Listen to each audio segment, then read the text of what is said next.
Look at me, I'm Sandra D, lousy with virginity. I won't go to bed till I'm legally wed. I can't, I'm Sandra D. Oh, Elvis, keep that pelvis. Anyway, we're back on this bleed interview. Because I did it in sort of nuggets, because to be fair, we'd rather nibble than gorge, wouldn't we, when it comes to the marklets? So she's expounding, and I think we'll learn stuff here, VTubers. She's expounding her munificence and her informationing, and all. Actually, it's quite ironical, because for people that are against misinformation and disinformation, they seem the main purveyors of it. Yes. It's rather like sewer workers not liking sewage makers, or whatever we're called. Yeah, in other words, we're all full of shoot. So shall we listen to this one? Come on, lovey, look at me, I got me Cartier watch on. I had it engraved, I did, to me. Loads and loads and loads of love and sloppy kisses from me. And I wanted it in this interview, yes, I'm pontificating. Look gorgeous while I do it. I do. Come on, Meggie, what are you going to tell me? Come on. Tell me a story, worry. Progress we still need to make if women are making something like 84 cents on the dollar and black women are making 63 cents on the dollar. Where's this happening? If we are able to keep pushing forward, and that comes and starts young, right? When you say we, who do you mean, dear? Because that must mean you. We must do that, we must... Anyway, you wait, it gets worse or better, depending on your opinions. I was ingrained at a young age to understand more about the stock market or have financial literacy, how different that would put me in the world. Right. Because even though I grew up clipping coupons, and now... I do hope the Marklet family's watching this. How I grew up clipping bleeding coupons, I did, VTube. I couldn't help myself. Oh, it was the 70s, I had to save all my green shield stamps. I did, VTube. Oh, it was terrible. Anyway, go on. That's ingrained in me as well. My values haven't changed. Hold on. Are you still clipping coupons? Being a proper little bleeding madam. Yeah, is she still clipping coupons? Seriously? Well, do they have coupons anymore? I don't know, but I will never buy anything online without finding an online promo code first. So that's still in there. Oh, you do. You go online and found an online promo code. You do. I'll tell you another thing you do love. You get yourself furnished with loads of bleeding designer dresses and frocks, don't you? Yes, and you give them back after. That's why you never get them altered. You always look like a moving bag. Well, a moving pile of laundry, really, for want of a better word. Yes, you do. Like you've just been to the, what's it called? What do you call it over there? The thrift shop, is it? Yes.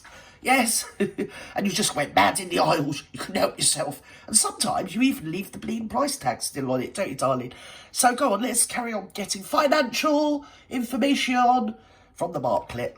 Right? It's a modern version of the same thing. Yes. That's to say, if that was ingrained in me when I was young, imagine what the world would be like if you ingrained other elements of Imagine what the world would be like if you just let me run it. It'd be so, just vote for me, please. I'm the Marklet, I'm lovely, I'm wonderful, look at me. I always wear black because it means I'm really, you got to take me seriously. I'm a sober person, I am, yes.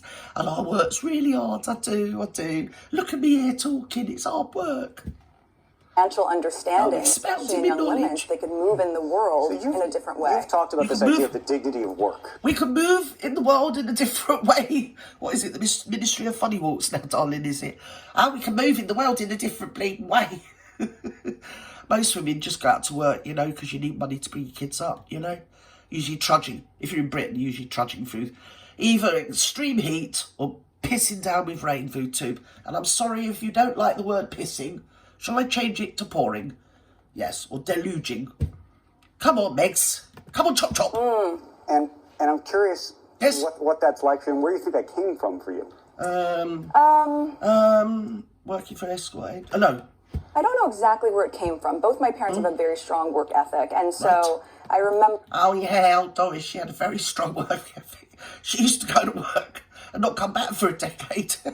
She was so busy. When I was really young. I must have been 8 or 9. Yeah. I started making scrunchies to sell, and you might... Is the Marklets listening to this BS? Oh, I used to have to make scrunchies. We lived the next block up from Skid Row. We did food tube. I used to have to eat all the leftover salad out the bleeding skips and the back of the bleeding, what's it? Was it the salad bar? I can't think what it, because we ain't got it in Britain. Is it salad bar? Something or other, that no steak place that no one cares about or believes. I remember scrunchies. Melody, you'll remember scrunchies. But I would go downtown. I'd have my mom take me downtown to get like the scraps of... When did she take you downtown, dear, when you were 8? Because, as I've already said, she went out to work one day and didn't come back for a decade, did she? But go on, do go on. I'm really intrigued. Honestly. Oh, it's a tall tale of mammoth proportions, yes. Fabric from the fabric store and sit there and knock them up and make them and sell them for, let's say if I sold 5, it was $5. Who knows? But I remember the feeling of knowing that I had done something. I had invested in myself. Yes. And I had done this labor. Right. And been she's been in labour and she's something or other going on. Compensated for it. She's compensated. And there's a sense of pride that comes from that, whether it's that, whether it's, your first job waiting tables or hostessing, both things that I've done. Escorting. And that couple $100, that gives you a sense of not just purpose, but a sense of self-satisfaction. And I think that for women, especially women who are at home raising kids, they're working. It's just unpaid labor, and they need to be recognized for their unpaid labor. Oh, shoot up. Bleeding load of fun. Oh, they're at home, they're working, and they need to be recognised for their unpaid labour. What do you expect people to do? Just like every time you move, I want money, I've moved a muscle. Listen, it's called living, dear. You have to get up and do stuff, We haven't all got servants, my darling.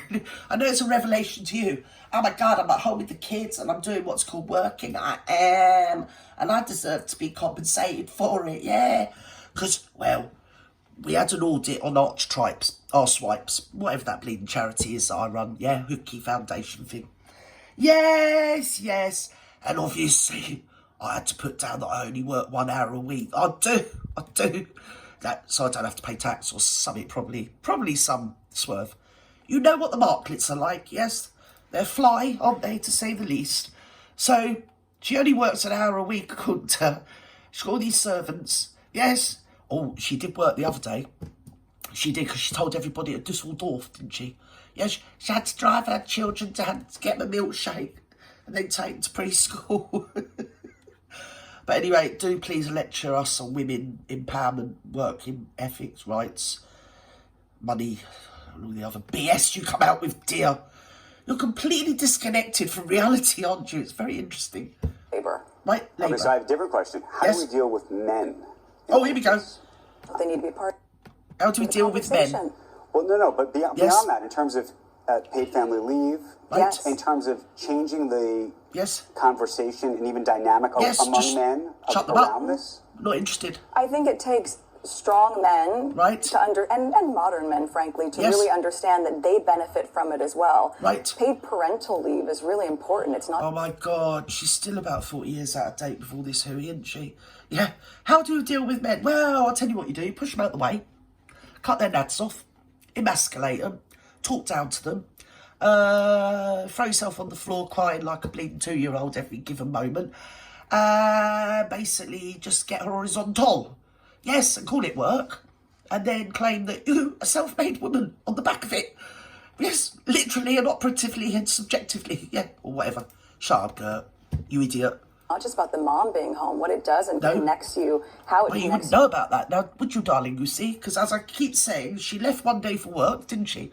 At some point in the late 70s and appeared not to come back for a decade. She must have been busy. That's probably what it was. She was just busy. Probably doing overtime, wouldn't she? You as a family unit is really key. Family but unit. Equally, it incentivizes you to be able to go back to work. Yes. If you know that you can have that quality time and you're not sacrificing your job, or that you have to choose between your family and putting food on the table. Well, you don't have to do either, do you, love? Because actually, where you've got the title, which is an actual thing, to be the Duchess of Sussex or whatever, you get money off of the back of the duchy, don't you? A part of what I live in. And comes off our bleeding council tax, doesn't it? Or something or other. Either way, you're creaming it off, aren't you? Yes, you are. Oh, I work really hard. I sit at home and bully Barry all day. I do. Take my imaginary children down for a milkshake and I put them to bed. I do. I do. I don't care if they vomit all everywhere. I'll just get the servants to go and clean it up. Yes, yes. And I get on bleeding Elton John's private jet, yes. And it flew me to Dusseldorf. Oh, it was marvellous. They needed me there, you know. They needed an icon to celebrate. They did. And they were all singing Hosanna to me. They were singing Hosanna, Hosanna. Oh, they couldn't get me off stage. I loved it. Oh, I had a great time. I did. I don't think anyone else did, but, I mean, they don't matter. I did. Come on. The ripple effect of that is huge. Is it? But men have to be a part of that. Oh, they do? And also, Andrew, oh, they're allowed to be involved now, are they?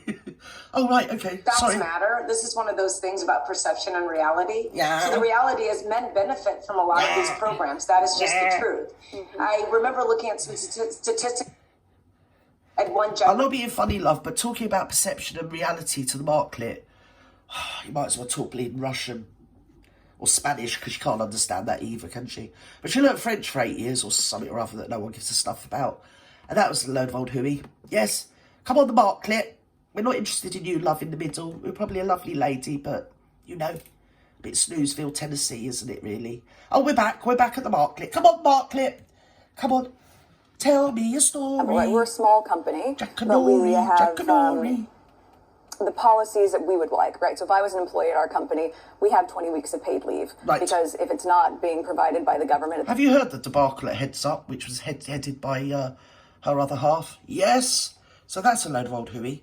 Treated them like bleeding slaves and then made them redundant because they couldn't afford to pay her husband for doing nothing, turning up, making a speech. You want to be a company that provides that for your employees. Oh, but in she terms works of, so hard. You know, having a really multicultural staff. It's like she said at Dusseldorf, oh, I had to do my own hair and makeup.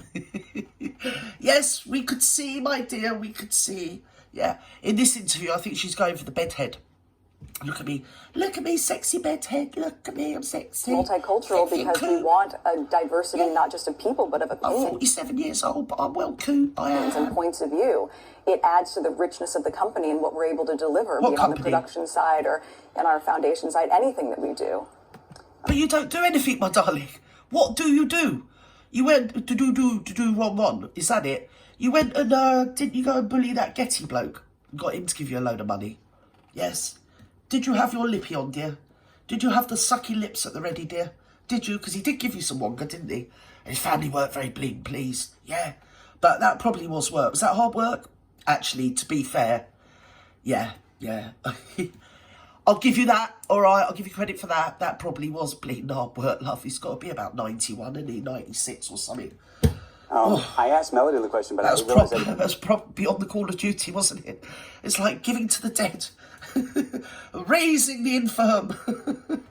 What's it called? Oh, I don't know. You know what I mean. Yes. Being a boss. Yes. I've read great things about you as a boss, and if you... Yeah, they did a bullying thing on her, didn't they? Yes, and as I've said before, if it came out that she was actually a marvellous boss, it would have been all over the place. The fact that it was shelved and put away under the Queen's orders... She's a cow. Read the tabloids, you can read all sorts of crazy things about being a boss. Do you feel like there's no smoke without fire? Specifically given your role, do you feel like you have to... And we still all seen the emails, haven't we, at the court case that you sent to Jason Knorf and all that? Yes, so we all know. It's no good you BSC us anymore, dear. Yes, you're very see-throughable, but you're going to flog it. You're just going to carry on flogging the dead bleeding horse. Because I don't think that's healthy for anyone. Hopefully one day they come with a warning label like cigarettes do. Like, this is toxic for your mental health. Yeah, don't read the tabloids. Only read them, like, if it's backwards and it's got a picky and me in there. Yes. And only read tabloids when they're saying nice stuff about me. Yes. That's what you need to do. I think that the way that I'm always reading the tabloids. My husband and I have started to build this together on our own. No. We're just doing it the same way that we would want if we were employees of it, right? So everything you do PR-wise is about 30 to 40 years out of date, passé, and all been done before. So carry on. That is always how I've moved. I used to work on a TV series for 7 years. Yes. And I was a crew of over 200 people, right? So the way that you are when you're... I did. I was so proud of myself. What was it called? Sluts or something, wasn't it? Yes, it was. I was a star in it. I used to at least get one line an episode. I did. I was loaded. I was. Yes, I did. The huge environment is no different than you are when you're with a small company. But it's been it's been really interesting. It's great to be in New York and be able to be with so many of our team in person. Are you feeling, by the way, can I just ask you personally, are you feeling just better? It's great to be in New York. When did this happen? About everything. No, I'm serious. Because you just said the word. Oh, I know when it happened. Let's have another look. I think there was I'll tell you when it happened. I think a lot of the world was asking the question. That's enough for you. Yes, get off. I am feeling much better. There you go. This is when that interview happened. Shall I tell you? It happened before she had her bleeding facelift through 2 fillers. It did, didn't it? So I think we're going to leave it there because I'm bored, wretched, and I need my dinner.